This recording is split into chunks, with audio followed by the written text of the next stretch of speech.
আপনার কাছে আমার প্রথম প্রশ্ন, মানে বাংলাদেশের রাজনীতি আর নির্বাচন যে ভারত নিয়ন্ত্রণ করছে সেটা একেবারে প্রকাশ্য আলোচনায় বা অভিযোগের কেন্দ্রে প্রথম এলো আপনার নিশ্চিতভাবে মনে থাকবে 2013 সালে 14 নির্বাচনের আগে, যখন ভারত তার পররাষ্ট্র সচিব সুজাতা সিংকে পাঠালো বাংলাদেশের বিভিন্ন রাজনৈতিক পক্ষের সঙ্গে আলোচনা করতে, এবং এরশাদ সাহেবের সঙ্গে তার একটা বৈঠক হলো। এবং সেই বৈঠক শেষে এরশাদ সাহেব বেরিয়ে সাংবাদিকদের বললেন যে সুজাতা সিং বলেছেন যাতে জাতীয় পার্টি নিশ্চিতভাবেই 2014 নির্বাচনটাতে অংশ নেয়, বিএনপি জামাত অংশ না নিলেও। কারণ তিনি এরশাদ সাহেবকে বললেন ভারত আশঙ্কা করে আওয়ামী লীগ আবার নির্বাচিত না হলে জামায়াতে ইসলামী ক্ষমতার কেন্দ্রে চলে আসবে, দেশে উগ্রপন্থার বিকাশ ঘটবে। সে সময় জামাতে ইসলামী এই মন্তব্যের প্রতিবাদও জানিয়েছিল। ওটাই কি পরিস্থিতিটাকে এমন জায়গায় আনলো যে শেখ হাসিনার 1.5 দশকের শাসনের অবসানের পর এখন ভারতের সঙ্গে এমনকি ন্যূনতম সম্পর্কটুকু রাখতেও বিএনপি সরকার রাজি হচ্ছে না, আর আপনারা রাজনৈতিকভাবে একেবারেই কোণঠাসা হয়ে পড়েছেন? আমাদেরকে কোণঠাসা করা হচ্ছে বিভিন্নভাবে, অন্যায়ভাবে। আর এই কথাটা স্পষ্টভাবে বুঝতে হবে, কতগুলো হলো বাস্তবতা। যেমন আমরা আমাদের প্রতিবেশী চয়েস করতে পারবো না, প্রতিবেশী আমাদের যেটা আছে সেটার সঙ্গে আমাদের বসবাস করতে হবে, এটা একটা বাস্তব সত্য। এবং আমাদের প্রতিবেশী যে কোনো ভাবেই হোক, ভারত একটা উপমহাদেশ, এটা তো ঠিক দেশও নয়। সেখানে একেবারে মানে পাহাড় আছে, পর্বত আছে, জঙ্গল আছে, মরুভূমি আছে, শস্য ল্যান্ড আছে, নদী আছে, সাগর আছে, সবই আছে। সেই অবস্থায় একটা বড় দেশ এবং তাদের বিশাল সম্পদশালী দেশ, তাদের যে লোক সংখ্যা প্রচুর এবং তারা যথেষ্ট দক্ষ লোক এবং খুবই বেশি তারা দেশপ্রেমিক আমি দেখেছি। এবং এই ভারতে একটা ঐতিহ্য আছে সাংস্কৃতিক এবং তাদের সবকিছু দিক দিয়েই ঐতিহাসিক ভাবে আমাদের সঙ্গে নানানভাবে তাদের মিলও আছে। এখন এই প্রতিবেশীর সঙ্গে আমাদেরকে সহ অবস্থান করতে হবে যে কোনো ভাবে হোক। তার মানে যে আমাদেরকে যাত্রা চাপিয়ে দেবো সেই হিসেবেই চলতে হবে, এটা কিন্তু আমরা কোনো সময় গ্রহণ করিনি আমরা। এবং সেইভাবে আমরা দেশের স্বার্থ রক্ষা করে তারপরে সম্পর্ক রাখা, এটাই এরশাদ সাহেব সবসময় করেছেন, আমরাও সবসময় করে এসেছি। কাজে যে কথাটা বলা হয়েছে যে ভারত সবসময় চাপিয়ে দেওয়ার চেষ্টা করে, ভারত একটা জিনিস সম্পর্কে আমি যেটা বুঝেছি, যেটা সম্পর্কে সবসময় তারা খুব শঙ্কিত থাকে, সেটা হলো মানে nobody wants a বেগার in their backyard. যেটা ভারতের ইংরেজ বাংলাতে বলা যায় যে বাংলাদেশ একটা বেগার হয়ে থাকুক এবং আমার ব্যাকইয়ার্ডে বসবাস করুক, এটা ভারতের জন্য একটু অস্বস্তিকর। এবং ভারত এটাতে আরেকটা নিরাপত্তার ঝুঁকি মনে করে, কারণ ভারতের বাংলাদেশের স্ট্র্যাটেজিক লোকেশনটা এমন একটা জায়গায় যেখানে ভারতের পেটের মধ্যে এবং দুপাশকে ডিভিশন করে দেওয়া, চিকেন নেক ছাড়া একটা বেশ সেন্সিটিভ অঞ্চল, যেটা নিয়ে ভারতের সঙ্গে চায়নার একটা মতবিরোধ আছে নানান কিছু নিয়ে, সে তার ব্যাপারে মালিকানা অনেক সময় দাবি করে চায়না। এইসব এলাকায় যাওয়া আসার ব্যাপারে যে বাংলাদেশ একটা মধ্যখানে একটা অন্য দেশ, তাদের জন্য একটা বাধা হয়ে দাঁড়াতে পারে। সেসব কারণে তারা দেশের নিরাপত্তার খাতিরে তারা বাংলাদেশের এমন কোনো সরকার চায় না যারা এসে এই ভূমিটাকে, তাদের এই স্ট্র্যাটেজিক লোকেশন থেকে ভারতের বিরুদ্ধে ব্যবহার করার জন্য তারা কোনো না কোনোভাবে এখানে ঘাঁটি কেটে বসে। এবং সেটা বিভিন্ন সময় হয়েছে, পাকিস্তান আমল হয়েছে, পরবর্তীকালে অনেক সময় হয়েছে যে এখানে উলফাদের ঘাঁটি হয়েছে, এখানে অন্যান্য সন্ত্রাসী সংগঠন এসছে এবং ভারতের বিরুদ্ধে কাজ করেছে। এবং সরকারগুলিকে এই বিষয়টা ভারতের জন্য বড় একটা হেডেক ছিল, যে আমরা যদি এরকম একটা সবসময় সরকার থাকে যারা এসবকে আর একটা মানে আমাদের এই ল্যান্ডটাকে ব্যবহার করে আমাদেরকে ক্ষতি করার চেষ্টা করবে, তাহলে তার জন্য আমাদেরকে একটা সবসময় আগাম একটা সতর্কতা নিতে হবে, প্রচুর অর্থ ব্যয় করতে হয় এগুলো বর্ডার টর্ডারের জন্য। আর একটা জিনিস তারা সবসময় ভয় করে বাংলাদেশের ব্যাপারে, যেটা পুয়ার কান্ট্রি, এটাকে এখন পর্যন্ত অত্যন্ত দরিদ্রতম অবস্থায় আছে এবং এটার মধ্যে বেশিরভাগ মুসলমান, মানে মেজরিটি 70-80% আগে ছিল, এখন প্রায় 90% মুসলিম পপুলেশন এবং হাই পপুলেশন এবং আনএমপ্লয়েড, পুয়ার।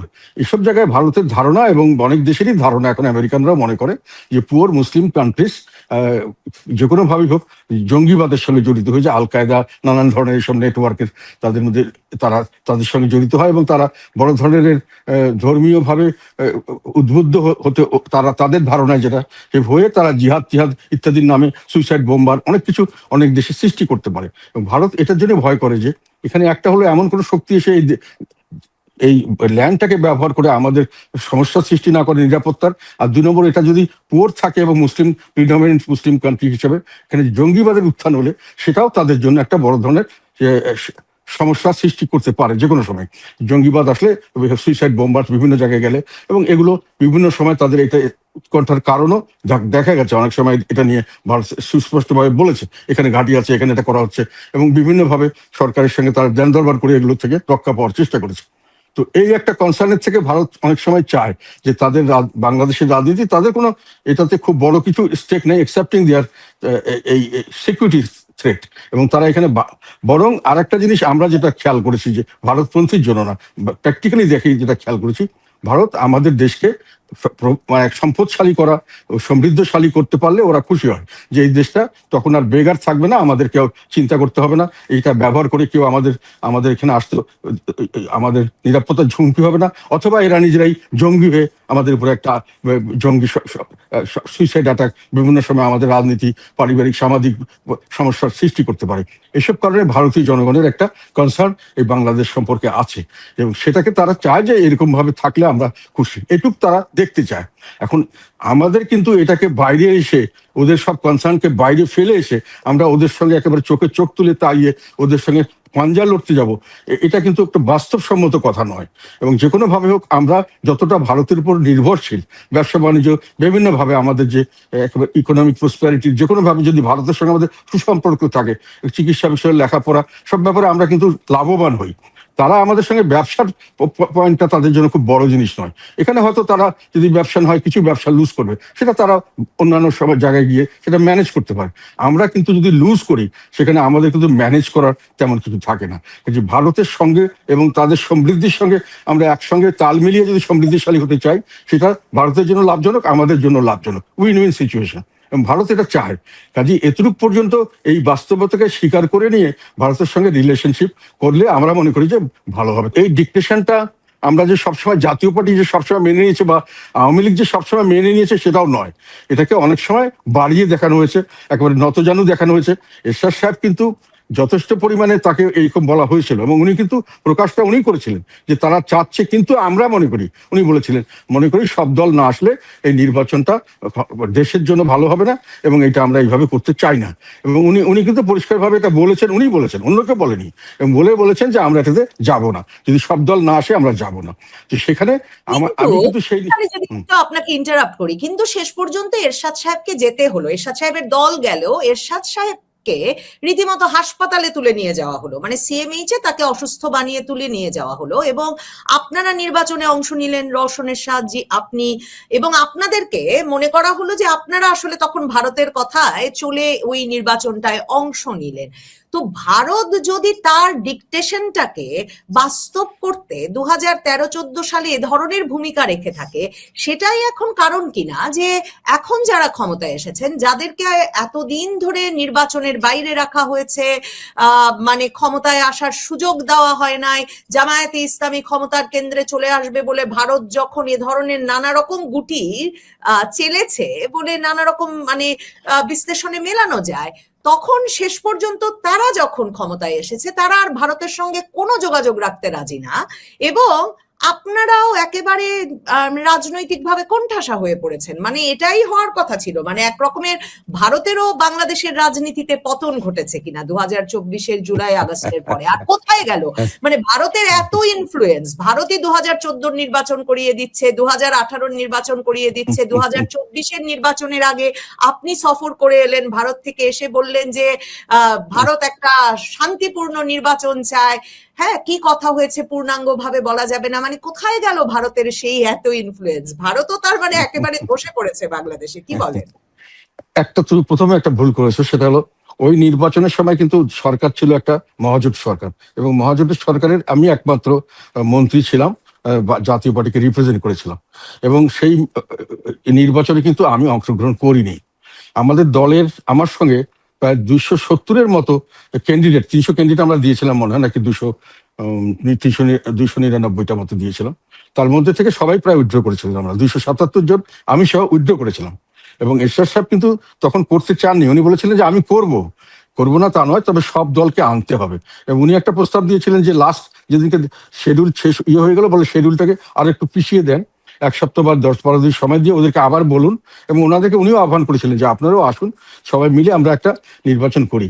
তখন শেখ হাসিনা যেটা আমাদের কথা দিয়েছিলেন যে আমি সব দেশেই নির্বাচন করে সরকারি থেকে, আমরা কেন এক্সেপশন, আমরা কেন এই বিশ্বাসযোগ্যতা অর্জন করতে পারছি না। তো সেই হিসাবে উনি তখন আমাদেরকে বললেন, সবাইকে রিকোয়েস্ট করলেন, এবং এসব উনি তো রাজি হলেন না, সবাই যদি আসে আমরা করবো বলেছিলেন। ফলে উনি বললেন যে আমি করব না। যাই হোক, ওনাকে পরে উঠিয়ে নেওয়া হলো এবং জোরপূর্বকই ওনাকে নির্বাচনে করানো হলো, এবং কিছু লোককে তৈরি করা হলো এই যে লোকগুলি পরবর্তীতে সবসময় আমাদের দলের মানে মানে ইন্টারেস্টের বাইরে গিয়ে সরকারি তৎকালীন সময় আওয়ামী লীগের ইন্টারেস্ট সার্ভ করেছে, বা আওয়ামী লীগ খুব সুন্দরভাবে আমাদের এই ডিভিশনটাকে কাজে লাগিয়ে আমাদের দলটাকে একেবারেই মানে ধ্বংস করার পথে নিয়ে গেছে। তবে আমি আওয়ামী লীগের দোষ দিই না, আওয়ামী লীগ তাদের রাজনীতি করে, তারা আমাদের রাজনীতি করে না। আমাদের ভালো মন্দ দেখার দায়িত্ব হলো আমাদের লোকের। তারা যদি গিয়ে নিজেরা বিক্রি হতে রাজি হয়, সেটা তো আওয়ামী লীগের দোষ আমি মনে করি না, আমাদের নিজের দলের মানুষের দোষ।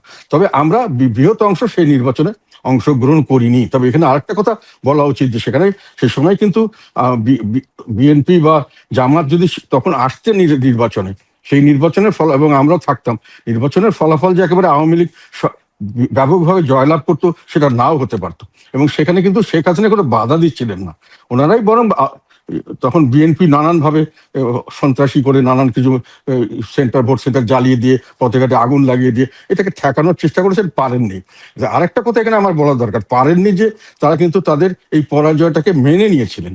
আর শেখ হাসিনা তো নির্বাচন করছেন, ওনাকে জিততে হবে, জিতার জন্য তারা যা করার আওয়ামী লীগও করেছে, বিএনপিও যা যখন যা দরকার হয়, জামাতও যে সবসময় শেখ ফ্র্যাঙ্ক খুব সুন্দরভাবে নির্বাচন করেছেন, আমি এটা মনে করি না। ব্যক্তিগতভাবে আমার নির্বাচনের অভিজ্ঞতা অন্য যে কোনো লোকের চেয়ে বেশি।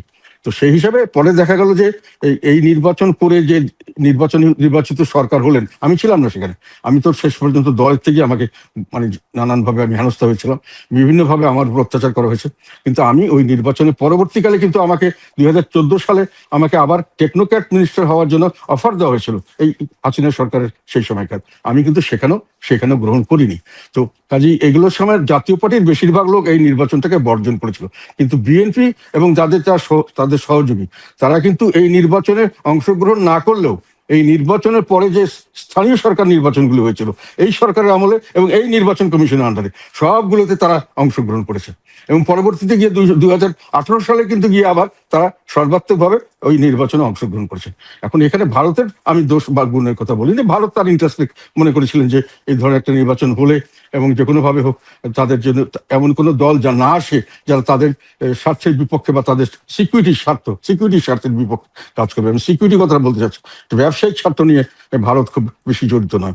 সেখানে তারা বলেছেন, এবং পরবর্তীকালে যারা এখন বাহাদুরি করছেন তারাও কিন্তু নির্বাচনটায় না অংশগ্রহণ করলে পরবর্তী নির্বাচনের ফলশ্রুতিতে যেগুলো সবগুলোতে অংশগ্রহণ করেছেন, এবং 2018 সাল পর্যন্ত তারা এই সরকার এবং এই ধরনের সিস্টেমকে অ্যাকসেপ্ট করে নির্বাচন করেছেন। কাজে এককভাবে দোষ দেওয়া বা একেবারে সবকিছুতেই জাতীয় পার্টি গেল এবং ভারত তাদেরকে সবকিছু করালো, ভারতের কারণে হলো, সেটা নয়।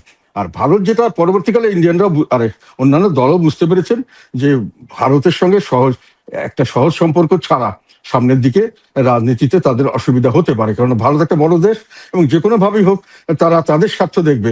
আমেরিকা যেমন তাদের স্বার্থ দেখছে, সব দেশ নিজের স্বার্থ দেখে, সেখানে তো আমেরিকাও যেগুলো চাপিয়ে দিচ্ছে আমাদের উপর, সেটাও তো এক ধরনের কি বলবো আধিপত্যবাদে বলা যায়। ভারতের যেটা সবচেয়ে বড় ভয় ছিল যে জামায়াতে ইসলামী ক্ষমতার কেন্দ্রে চলে আসবে, সেটা যেমন এসেছে প্রধান বিরোধী দল হিসেবে এসেছে, তেমনি মানে একরকমের তো এই যে বিএনপি সরকারের সঙ্গেও যাদের উপরে খুবই আশাবাদ ছিল, যে কারণে বেগম খালেদা জিয়ার মৃত্যুর পর এস জয়শঙ্কর এলেন, প্রধানমন্ত্রী মোদী বারবার চিঠি লিখছিলেন, ফোন করছিলেন তারেক রহমানকে, এমনকি তারেক রহমান দেশে ফেরার সময়ও ভারতের সমর্থন বিরাটভাবে কাজ করেছে, সেটা শোনা যাচ্ছিল, ধারণা করা যাচ্ছিল খুবই গুরুত্বপূর্ণ সূত্রে এই আলোচনার কথা উঠে আসছিল, কারণ জামায়াতে ইসলামীকে কিছুতেই ভারত চায় না।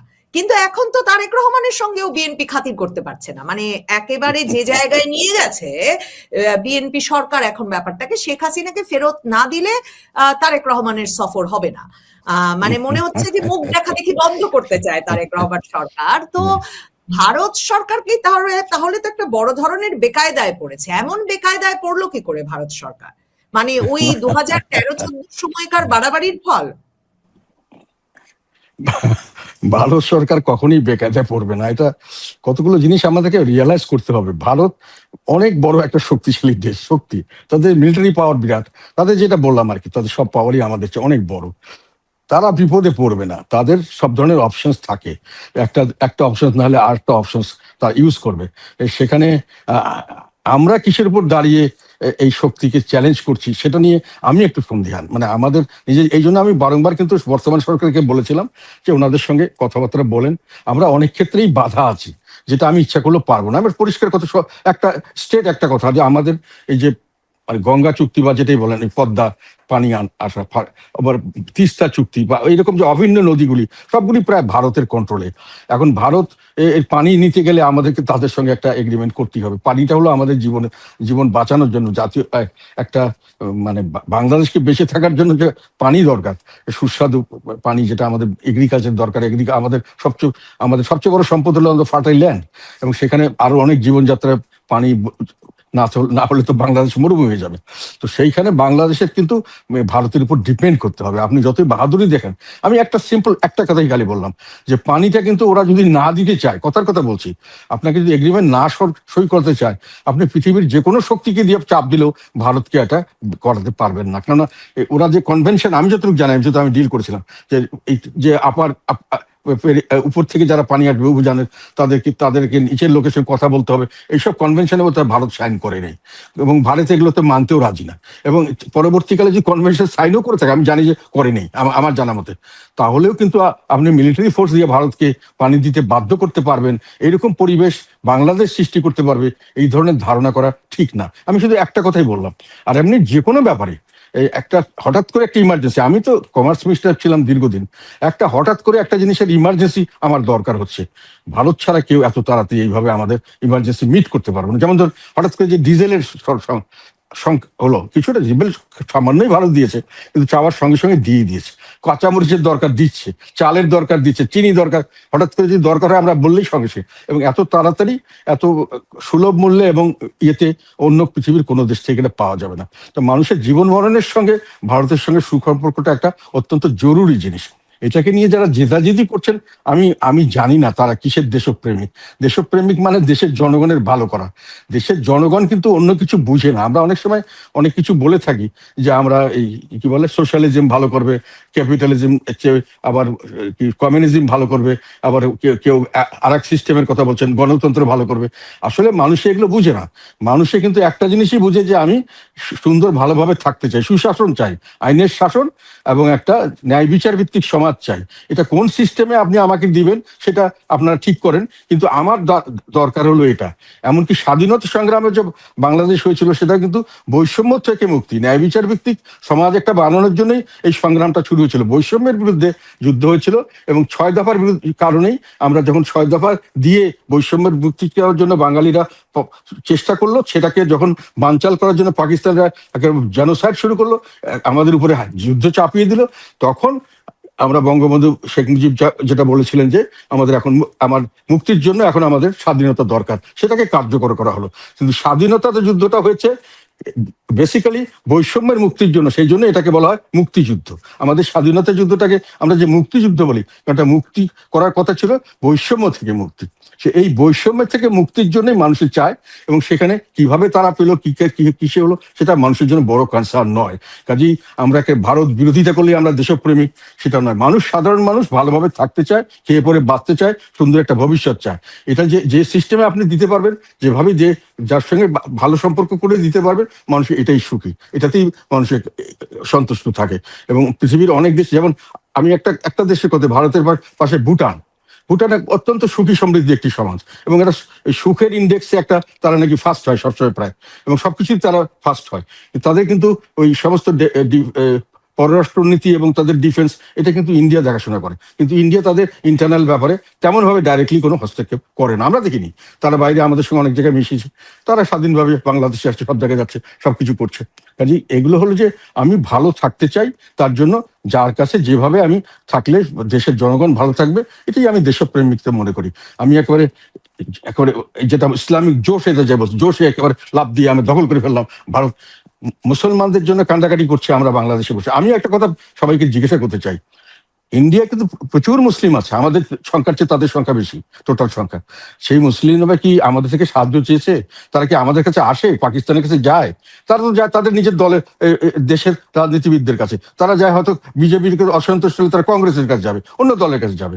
তারা তো বাংলাদেশের, এবং তারা কিন্তু যখন প্রশ্ন আসে ইন্ডিয়ার ব্যাপারে, যখন প্রশ্ন আসে ইন্ডিয়ার সম্মানের ব্যাপারে, তাদের নিরাপত্তার ব্যাপারে, তখন কিন্তু মুসলমানরা কাঁধে কাঁধ মিলিয়ে ইন্ডিয়ান হয়ে যায় এবং তারা ইন্ডিয়ানদের জন্য ফাইট করে। সেখানে মুসলমান জোশ কাজ করে না। কাজে এটা বুঝতে হবে যে প্রত্যেকটা মানুষ বসবাস করে সুখে শান্তিতে নিরাপত্তায় থাকবে এবং ভবিষ্যৎ প্রজন্ম সুন্দর সুখী একটা পরিবেশ তারা ভবিষ্যৎ প্রজন্মের জন্য রেখে যাবে। এটাই মানুষের প্রত্যাশা। এই প্রত্যাশা পূরণে যেভাবে যেটা করা সম্ভব সেভাবেই করতে হয়। জেদ করা অনেক সহজ, এবং জেদ করে আমি কি পাবো সেটা না বুঝে জেদ করা আরো সহজ। এবং আমার মনে হয় যেন আমরা অনেক সময় অনেক কিছু করছি যেটাতে জনগণের প্রত্যাশাটা সম্পর্কে আমরা পরিষ্কারভাবে ধারণা করতে পারছি না। এবং এই যে একটা যারা বলেন দ্বিতীয় স্বাধীনতার কথা, দেখেন 2024-এর জুলাই আগস্টের পর এটা তো খুব পরিষ্কার ভাবে বোঝা গেছে যে একটা বিরাট পক্ষ সার্বভৌমত্বের বলছেন যে সার্বভৌমত্ব চর্চিত হচ্ছিল না এই ভারতের নিয়ন্ত্রণের কারণে। তারা একটা ভারতের নিয়ন্ত্রণ মুক্ত পরিবেশ চান বাংলাদেশে এবং ভারতের দাদাগিরি বন্ধ চান। তারা চান যে মানে মানে ভারতের সঙ্গে সম্পর্কের দরকার নাই, বরং একটা যুদ্ধংদেহী মনোভাব চান ভারতের সঙ্গে। সেটাও তো জনগণের একটা বিরাট অংশের মধ্যে চাওয়া আছে, সেটা 2024-এর জুলাই আগস্ট থেকে খুব বেশি মাত্রায় পরিষ্কার। সে বিষয়ে কি মানে সেই আকাঙ্ক্ষাটার বিষয়ে কি বলবেন? মানে এই যে অনেকেই মনে করছেন যে ভারতের এক রকমের মানে অঙ্গরাজ্য বানানো হয়েছে পাকিস্তান ভেঙে বাংলাদেশ তৈরিতে, এই ন্যারেটিভ গুলো তো খুব পরিষ্কার ভাবে আলোচিত হচ্ছে, যে কারণে দ্বিতীয় স্বাধীনতার প্রশ্ন আসছে যে মানে এবারের স্বাধীনতা আসলে ভারতের আধিপত্য থেকে মুক্তির স্বাধীনতা। সেটার সাথে একটু যুক্ত করতে চাই। আপনি কিছুক্ষণ আগে বলছিলেন যে এই যে বাংলাদেশে উগ্রবাদের বিকাশ, জঙ্গিবাদের বিকাশ নিয়ে মার্কিন যুক্তরাষ্ট্রেরও উদ্বেগ আছে। শুরুর প্রশ্নেই বলছিলেন শুধু ভারত না। সম্প্রতি আমরা যাদের একটা খুব বাংলাদেশে বড় ধরনের প্রকাশ্য বিচরণ দেখছি সেটা মার্কিন যুক্তরাষ্ট্র। এবং আমরা সম্প্রতি শুনলাম যে প্রেসিডেন্ট ট্রাম্পের যে দক্ষিণ ও মধ্য এশিয়া বিষয়ক বিশেষ দূত সার্জিও বোরেলেন, তিনি এসে যেমন দীনেশ ত্রিবেদীর সঙ্গে সাক্ষাৎ করলেন, তিনি আমরা শুনলাম আওয়ামী লীগেরও কোনো নেতার সঙ্গে সাক্ষাৎ করলেন, কারণ তার দুদিনের আসলে কোনো সফরসূচি জানা যাচ্ছিল না। এমনকি আমরা শুনলাম জাতীয় পার্টির চেয়ারম্যান হিসেবে আপনার সঙ্গেও তার সাক্ষাৎ হয়েছে। মার্কিন যুক্তরাষ্ট্রের মনোভাব কি বুঝতে পারছেন? আর ভারতের আধিপত্যবাদ থেকে বাংলাদেশের মানুষের যে মুক্তির আকাঙ্ক্ষা সেটা খুব স্পষ্ট হয়ে উঠছে কিনা এখন? এখানে আমি বলছি যে এখানে একটা অদ্ভুত একটা মানসিকতা কাজ করছে। মানুষের যে এত অন্ধ হতে পারে আমি ধারণা করতে পারিনি। আপনি ভারতের আধিপত্য থেকে মুক্তি যেতে চাচ্ছেন কি নিজের থেকেই, নিজেরাই আছেন না আপনার পিছনে কেউ আছে? প্রশ্ন হলো যে ওনারা যেটা বলতে চাচ্ছে সেটা হলো পাকিস্তান থাকলেই ভালো ছিলাম। তাহলে ভারতের আধিপত্যবাদ থেকে মুক্তি পাওয়ার জন্য ওনারা পাকিস্তানি আধিপত্যবাদের সঙ্গে জোট করতে চাচ্ছেন এবং সেইভাবেই কথাবার্তাগুলো বলছেন। বা তাদের যে একটা চ্যানেল আগের থেকেই ছিল পাকিস্তানের সঙ্গে, আরসিডি ছিল, আমরা যখন ছোট ছিলাম, টার্কিশ ছিল, ইরানও বোধহয় আরসিডি, হ্যাঁ, রিজনাল কোঅপারেশন পার্টি, এর মধ্যে এই ইরানও বোধহয় ছিল। তো ওই লাইনে তারা কি ওটাকেই স্বাধীনতা মনে করছেন? তারা বলতে চাচ্ছেন যে 71-এর আগে আমরা যেভাবে ছিলাম ওইটি আমরা বেশি স্বাধীন ছিলাম। এটা তো বাংলাদেশের মানুষ আমার মনে হয় না যেটা কখনো স্বীকার করবে। ওনারা যদি বলতেন যে আমি বাংলাদেশের মানুষ হিসেবেই থাকবো, আমি পাকিস্তানেরও না, আমি আল কায়দারও না, অন্য কোনো জঙ্গি গোষ্ঠীরও সমর্থক আমরা চাই না, আমরা বাংলাদেশের মানুষ হিসেবেই স্বাধীন থাকবো, মানে এইটার তারা তো সেটা বলছেন না। এখন তো তারা যেটা করতে চাচ্ছেন সেটা হলো শেখ হাসিনাকে সরাতে হবে। সেইটার জন্য আমরা করেছি। জামাত বললো যে সেখানে তারা সর্বাত্মক সহযোগিতা করছে। আবার সমন্বয়করা বললো ওনারা আর্মস অ্যামুনিশন নিয়ে রেডি ছিলেন, ওনারা নাশকতা করেছেন, ওনারা হত্যা করেছেন, মানুষ হত্যা করেছেন, ওনারা পুলিশ হত্যা করেছেন। এবং আমাদের সাখাওয়াত সাহেব বললেন, উনি বললেন যে 7.62 দিয়ে কিছু লোক যারা পুলিশ নয় তারা লোক মানুষ হত্যা করেছে এবং তাকে সরিয়ে দেওয়া হলো এবং সেই লোকগুলি কে তার ইনকোয়ারি পর্যন্ত হলো না। আমরা সেই 20 বছর আগে কি হয়েছে তার ইনকোয়ারি করছি, কিন্তু এই ঘটনার সঙ্গে জড়িত যে যারা ছাত্রদেরকে হত্যা করছে দেখেছে মানুষ, স্নাইপার দিয়ে হত্যা করা হচ্ছে, সেই হত্যাকারীগুলো তো আসল হত্যাকারী এবং সেই হত্যাকারীগুলো পুলিশের নয়, তো কাদের? তারা যদি সত্যিকার অর্থে তৎকালীন সময় যারা ছিলেন তারা তো মোটামুটি অন্ততপক্ষে ভারতের পক্ষে ছিলেন না। তারা কিছুটা বোঝা যাচ্ছিল যে মানে পাকিস্তান মনোভাব, যেটা আমাদের আগেই ভালো ছিলাম, এই 71-এর স্বাধীনতাটাই খারাপ হয়েছে, সে 47-এর স্বাধীনতাই ভালো ছিল ইত্যাদি বলছেন। কাজে কাজে সেই সময় ওনারা কে গুলি করলো সেই কথাটা তো বের করা দরকার ছিল বিচারের জন্য, যে আসলে হত্যাকারী কে, আমরা দেখেছি এই হত্যাকারী এবং সে হলো এই। সেটা তো তাদেরকে তো বলা হয়নি যে তারা ভারতীয় বা তারা কে কোথাকার থেকে আসছে বা বাংলাদেশ। সেগুলো থেকে প্রশ্ন অনেক কিছু আসে, যে এটা আধিপত্য থেকে মুক্তি আমরা সবাই চাইতে পারি, সেটা এক ধরনের একটা কথা, যে আমরা সত্যিকারের স্বাধীনতা চাই। সত্যিকারের স্বাধীনতা বলতে কি স্বাধীনতা, এটা সম্পর্কে অনেক ডিবেট থাকতে পারে। তবে আমরা স্বাধীনতার মানে যে আবার পূর্বতন পাকিস্তান সব আমলের শাসন ব্যবস্থা চাই, এটা কিন্তু কোনো ধরনের কোনো আধিপত্যবাদের থেকে মুক্তি হলো না। এটা আরেকটা আধিপত্যবাদ থেকে আরেকটা বড় অন্য ধরনের আধিপত্যবাদে গেলাম। এই আধিপত্যবাদে যদি ধরেই নি আধিপত্যবাদ, তবে এখানে খেয়ে পরে বাঁচার একটা সুযোগ ছিল। বাইরে বড় দেশ, তাদের অনেক রিসোর্স আছে, তাদের এখানে গিয়ে আমরা অনেক সুযোগ সুবিধা পেতে পারি, তাদের থেকে আমরা অনেক মানে কোনোভাবে লাভবান হতে পারি, চাকরি বাকরি সুযোগ সুবিধা পেতে পারি, ব্যবসা বাণিজ্য পেতে পারি। আর ওইখানে অনেক দূরে একটা দেশ, তাদের কিছু নাই, তারা বাইরে থেকে মানুষের থেকে ধরতে গেলে কিছুটা হলেও ভিক্ষা করে চলছে এখন পর্যন্ত ওদের ইকোনমি।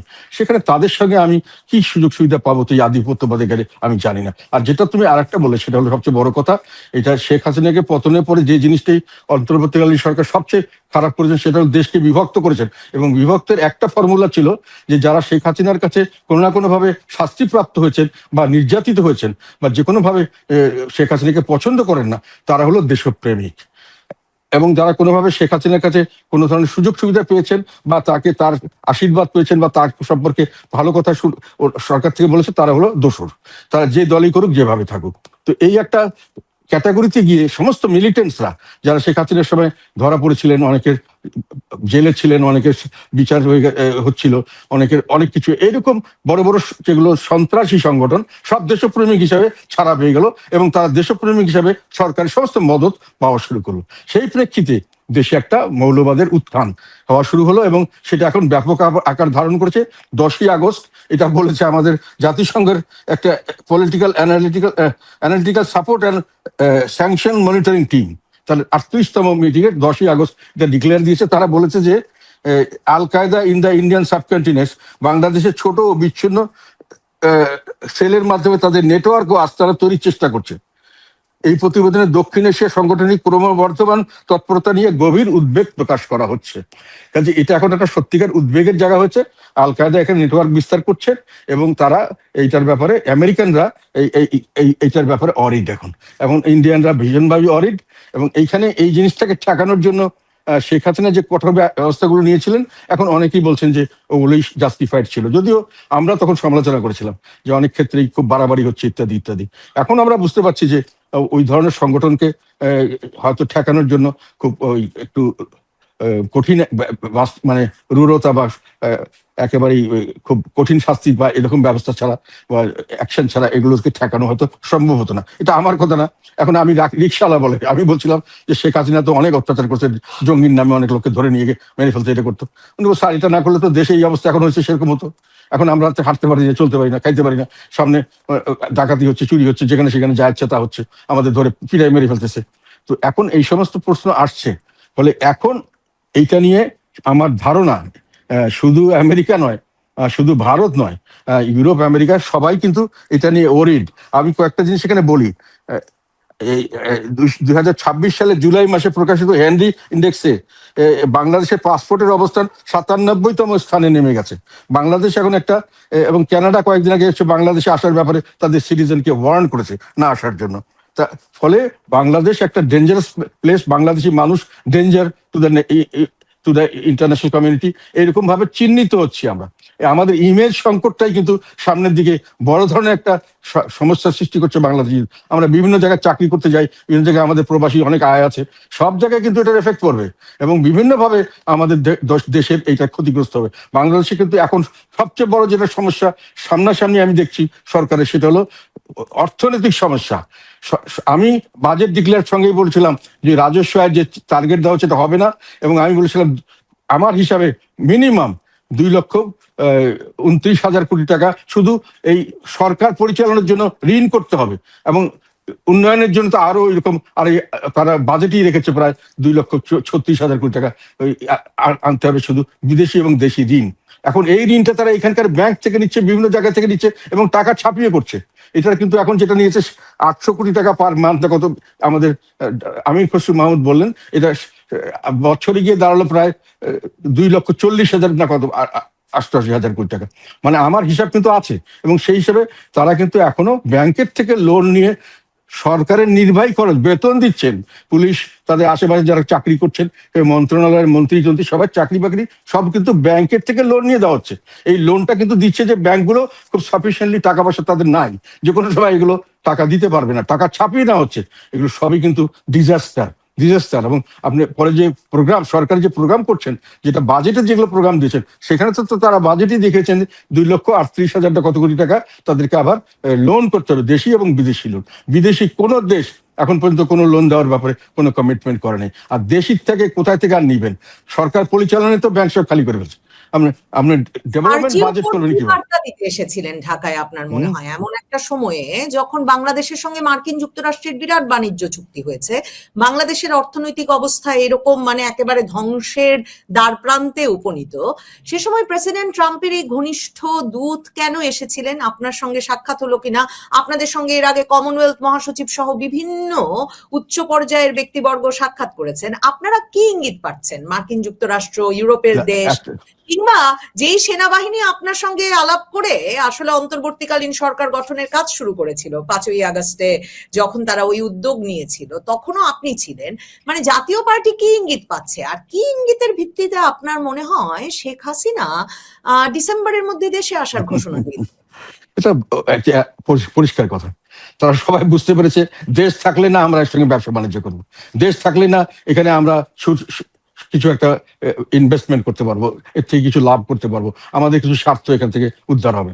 এখন পর্যন্ত তারা যেটা বুঝতে পেরেছে যে মানুষের রাজনৈতিক স্থিতিশীলতা খুব দরকারি ছিল।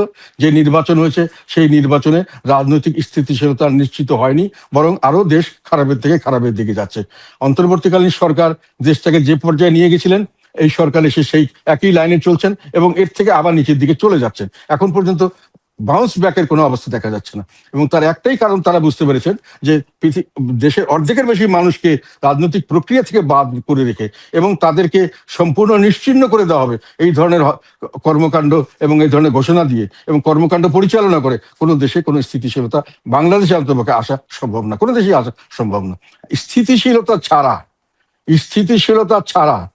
রাজনৈতিক স্থিতিশীলতা ছাড়া এই যে সামনে বিশাল সমস্যা, গ্যাসের সমস্যা, এটা আমি সুযোগ পেলে বলতাম। আমি এই সেক্টরে 10 বছর কাজ করেছি। আমার মতো এক্সপার্ট, আমার মনে হয় এখন যারা আছেন তাদের মধ্যে অনেকেই এটা পারবেন না, আমার হচ্ছে ডিটেল তারা জানতে পারেন না। আমি এনার্জি সেক্টর নিয়ে কাজ করছি, I was one of the key man of energy sector in Bangladesh. তো আমি জানি গ্যাসের সমস্যা অত্যন্ত জটিল সমস্যা, এটা সহসা সমাধান হবে না। তো এই একমাত্র রাজনৈতিক স্থিতিশীলতা এবং সকলের মধ্যে ঐক্য ছাড়া, জাতীয় ঐক্য ছাড়া বাংলাদেশের সামনের দিকে এগিয়ে যাওয়ার কোনো সম্ভাবনা নাই। রাজনৈতিক স্থিতিশীলতার জন্য, যেটা বললাম, পরে বললাম, জাতীয় ঐক্য দরকার। সবাইকে নিয়ে বসে দেশ পরিচালনা করতে হবে। বিশাল সমস্যার সামনে দেশ একেবারে গোল্লায় যাওয়ার অবস্থা হয়েছে, ধ্বংস হয়ে যাওয়ার পর্যায়ে গেছে। দেশকে ফেইল্ড স্টেট হতে পারে, দেশ দুর্ভিক্ষ হতে পারে। সামনে সারের দাম বেড়ে যাচ্ছে, এখনো সার কেনা হয়নি গভর্নমেন্টের। সারের কিন্তু দরকার সার ছাড়া আমাদের এগ্রিকালচার সেক্টরে ধস নেমে যাবে, এবং এগ্রিকালচার প্রোডাকশন আমাদের একটা বড় সম্পদ। এটা ছাড়া আর আমাদের প্র্যাকটিক্যালি তেমন কোনো সম্পদের উপর আমরা ব্যাংক করতে পারি না, আমরা ডিপেন্ড করতে পারি না, সেটা ধ্বংস হয়ে যাচ্ছে। এই ধ্বংস থেকে বাঁচাতে গেলে আমেরিকা বুঝতে পারছে, ইন্ডিয়া বুঝতে পারছে, আগের থেকে ইন্ডিয়া বলছিল, চায়নাও এখন বুঝতে পারছে যে রাজনৈতিক স্থিতিশীলতার দরকার, তার জন্য ইনক্লুসিভ রাজনীতি দরকার, তার জন্য সমঝোতা দরকার, ঐক্য দরকার। ঐক্য ছাড়া সারা দেশের লোক একসাথে হয়ে একসাথে এটার মোকাবেলা করা ছাড়া এই সামনের সমস্যার মোকাবেলা সম্ভব হবে না। আর সম্ভব যদি না হয়, consequence will be very grave for everybody of the. সেটা কিন্তু সবাই বুঝতে পেরেছে। একটা হলো এটা একটা ফেইল্ড স্টেট হবে, এবং কি বলে ইসলামিক স্টেট বা আল কায়দা টাইপের কোনো গ্রুপ এটাকে বিভিন্ন জায়গায় কন্ট্রোল করবে, এবং সারা পৃথিবীর জন্য এটা একটা সিকিউরিটি থ্রেট হবে, এবং ইন্ডিয়ার জন্য ইমিডিয়েট থ্রেট হবে।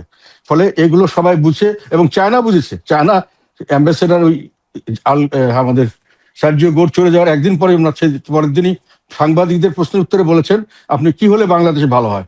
উনি বলেছেন যে বাংলাদেশে একটা জাতীয় ঐক্য প্রয়োজন, যাদের রাজনৈতিক স্থিতিশীলতা প্রয়োজন, তার জন্য একটা জাতীয় ঐক্য প্রয়োজন।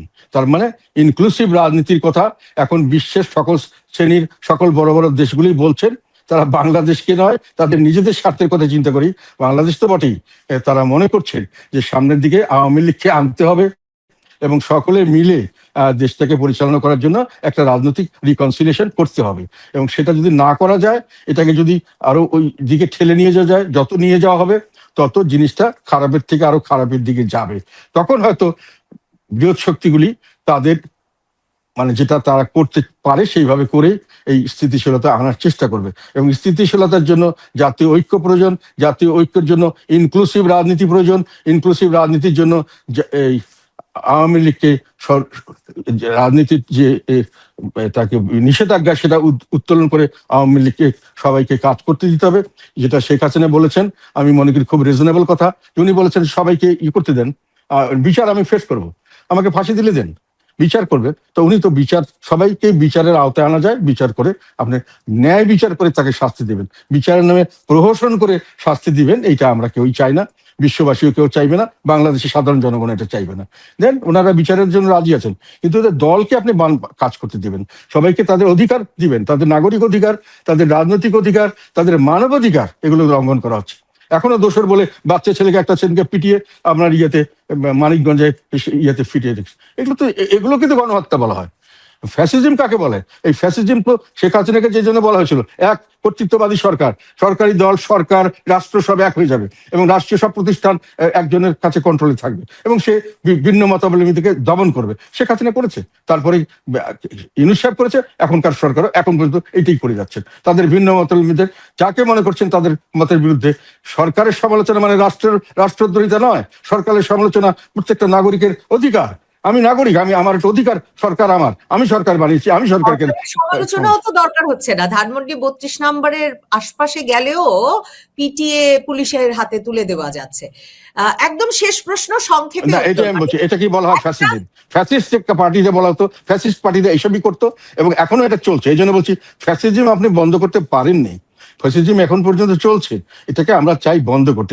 এনারা যদি নিজেরা বন্ধ না করে, আমি মনে করি ইন্টারন্যাশনাল কমিউনিটি তাদের স্বার্থে এটাকে বন্ধ করাচ্ছে। তাদের স্বার্থ হলো যে এখানে স্থিতিশীলতা দরকার, না হলে এটা সারা পৃথিবীর জন্য একটা সিকিউরিটি থ্রেট হয়ে যেতে পারে এবং ইন্ডিয়ার জন্য ইমিডিয়েট থ্রেট হতে পারে। কাজেই ইন্ডিয়াও এবং আমেরিকা এবং যতটুকু আমি জানি চায়না, এরা সবাই এখন চাচ্ছে যে এখানে একটা ইনক্লুসিভ নির্বাচন হোক, ইনক্লুসিভ রাজনীতি হোক, নির্বাচনের কথা বলছি না, আসার পরে সবাই মিলেমিশে দেশটা পরিচালনা করে স্থিতিশীলতা হলে তখন আমরা এখানে ইনভেস্ট করবো। তখন এই যে এত বেকার সমস্যা, এগুলো তো বলতেই পারলাম না। বাংলাদেশের বেকার সমস্যা একটা শুধু এই 24-এর আন্দোলনের পরে 6 মাস পরে সিপিডি জরিপে দেখা গেছে 81 লক্ষ লোক বেকার হয়েছে। 81 লক্ষ না, হ্যাঁ 21 লক্ষ লোক বেকার হয়েছে। তার মধ্যে ওই 80% মতো মহিলারা বেকার হয়েছে এবং বেকার সমস্যা প্রতিদিন বাড়ছে, ইন্ডাস্ট্রি প্রতিদিন বন্ধ হচ্ছে এবং এই বেকারদের মির্জা ফখরুল ইসলাম সাহেব কয়েকদিন আগে বলেছেন সরকারি হিসাব মধ্যে প্রায় 4 কোটি কার্যসক্ষম শিক্ষিত যুবক বেকার এবং এটার সংখ্যা বাড়ছে। এই যে বেকার বাড়ছে, জিনিসপত্র এইটার থেকে সারা পৃথিবীর মানুষের একটা থ্রেট হয়ে দাঁড়িয়েছে, যেটা একটা বিস্ফোরক সৃষ্টি হচ্ছে, এটা যে কোনো সময় যে কোনো দিকে ছড়িয়ে পড়তে পারে।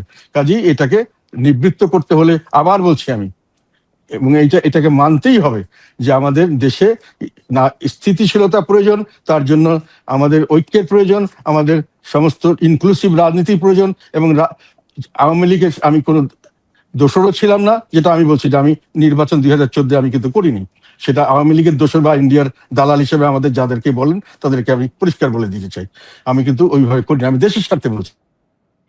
এবং আওয়ামী লীগকে নিষেধাজ্ঞা উঠিয়ে দিয়ে তাদেরকে নির্বাচন রাজনীতি করতে দিতে হবে। শেষ প্রশ্ন, আন্তর্জাতিক হাওয়া বদল টের পাচ্ছেন? সেই আন্তর্জাতিক সম্প্রদায়ের এক রকমের মনোভাবের বদলটা কথা আপনি বারবার বলছেন, সেটা কি মানে খুবই মানে বড়ভাবে টের পাওয়া যাচ্ছে? সেটাই কারণ শেখ হাসিনার দেশে ফেরার ঘোষণা দেওয়ার? না, ওটার কারণ শেখ হাসিনার ঘোষণা উনি কেন দিয়েছেন সেটা উনি বলতে পারবেন। তবে আমি ওনার জায়গায় হলে মনে করতাম যে উনি যেটা করেছেন সেটাই করতাম। কারণ আমার ভাইকে আমি দেখেছি, ওনাকে বলা হয়েছিল যে আপনার এখন তো আপনি চর ছেড়ে দিলে আপনাকে মেরে ফেলবে, এটা করবে সেটা করবে, ওনার মারার নাকি চেষ্টা হয়েছিল, আমরা বিভিন্ন লেভেল থেকে শুনেছিলাম। উনি কিন্তু বলেছেন না, আমি দেশ থেকে কোথাও যাবো না, আমি পালিয়ে যাব না। পরে বলা হয়েছিল, এবং আমি বিভিন্ন জায়গায় গিয়ে খোঁজ নিয়েছিলাম ওনার কথা, উনি তখন জেলে, যে আপনি নির্বাচন করবেন কিনা, নির্বাচন না করাই ভালো, করলে তো আপনাকে একেবারে সাংঘাতিক অবস্থা করে দেবে, মানে আপনি কোনো ভোটই পাবেন না, সব লোক আপনার বিরুদ্ধে। তখন উনি বলেছিলেন আমি নির্বাচন করব, জনগণ আমাকে যে বিচার করবে আমি সেটা রায় পেতে দেবো, এবং উনি নির্বাচনও করেছেন। কাজে আমি মনে করি রাজনীতিবিদ হিসাবে আমি যেটা করতাম, শেখ হাসিনা হয়তো যেটা করতে চাচ্ছেন ওইরকমই কিছু, যে হ্যাঁ আমি আমার দেশে যাব, আমার দেশের মানুষের কাছে আমি বিচার চাইবো, এবং বিচার যদি আমার হয়ে চাঁদ এর বিচার হয় আমার হবে, এবং আমি আমার আমার যে অর্জন সারা জীবনের, আমার পরিবারের যে অর্জন, আমার দলের যে অবদান, এগুলোকে এইভাবে ধুলায় মিশিয়ে দিবে আর আমি দূর থেকে দেখবো, এটা আমি মানতে পারি না। এটা আমি মনে করি যে ওনার এটার সঙ্গে বিশ্ব জনগণের কি কথা, ইন্ডিয়া সরকারের কি কথা, এগুলো বড় কথা নয়। এটা একটা রাজনীতিবিদ হিসাবে তার একটা সারা জীবনের গৌরবোজ্জ্বল ভূমিকার কথা চিন্তা করে হয়তো উনি মনে করবেন যে আমার গৌরবোজ্জ্বল ভূমিকা, আমি এটা কেন আমি এইভাবে নষ্ট করে দেবো, আমি সামনে দাঁড়াবো, আমি জীবন দিয়ে দেবো দরকার হলে। উনি বলেছেন তো যে আমাকে গুলি করে মারবে, আমাকে ফাঁসি দিলে দিবে, আই ডোন্ট মাইন্ড। কাজে এটাকে আমি, এই স্পিরিটটাকে আমি মন ধারণ করি, এবং আমি মনে করি যে রাজনীতিবিদ হিসেবে আমি হলো এটাই করতাম। এবং উনি ফিরবেন ডিসেম্বরের মধ্যেই? আমার তো মনে হয় যে ওনাকে একেবারে জোর করে কেউ আটকে না রাখলে উনি ফিরবেনই, কেউ পারমিশন জন্য উনি পাত্তা দিবেন আমি মনে করি না। আর এটাও আমি একটা জিনিস, সেটা সাধারণ যারা ওনার বিরুদ্ধে কথা বলেন তারা কি বলেন জানি না, আমি আজকেও সকালে একজন কমন লোকের সঙ্গে কথা বললাম, আমি আশ্চর্য হয়ে গেছি। মানে এরা বলছে স্যার সবাই আমরা বসে আছি, শেখ হাসিনা কখন আসে, আমি তো তাহলে গিয়ে গেলাম, শেখ হাসিনা আসলে তোমরা কি হবে, বলে না স্যার উনি আসলে একটা কিছু হবে, এইভাবে আমরা থাকতে পারছি না। মানে মানুষের যে চেঞ্জ হয়ে গেছে, কনফিডেন্সটা এত তাড়াতাড়ি, মানে এই ওনার ভালো কাজ কিছু করতে হয়নি, ওনার খারাপ কাজই আছে, কিন্তু এর চেয়ে খারাপ কাজ পরবর্তীতে করার ফলে ওনার মধ্যে একটা, মানুষের মধ্যে একটা আগ্রহ সৃষ্টি হয়েছে, যে ওনার সময় যা ছিলাম তা খেয়ে পরে বেঁচেছিলাম, এখন আমরা ওরকমই চাই, এর চেয়ে খারাপ আর চাই না। এখন তো ব্যবসায়ীরা তো মানে কাঁদছে এখন, মানে আমি কি বলবো, এবং সামনে আরো খারাপ হবে অবশ্যই। এটা শেখ হাসিনা এটার জন্য কিছুটা দায়িত্ব বটেই, তবে শেখ হাসিনা কতগুলো জিনিস করে গেছিলেন, যেমন উনি কিন্তু এখন যেটা আমাদের এলএনজি টার্মিনাল যেটা করছে, দুটো floating terminal, floating storage and reclassification unit, ওটা কিন্তু একটা ল্যান্ড বেস করার জন্য প্ল্যান করেছিলেন উনি। কিন্তু বিদ্যুতের জন্য এই যে পারমাণবিক চুল্লি, তারপরে কতটা সৌর কন্ট্রাক্ট করে গেছিলেন, ওগুলো সব বাতিল করে দেওয়া হচ্ছে। এগুলো থাকলে আর উনি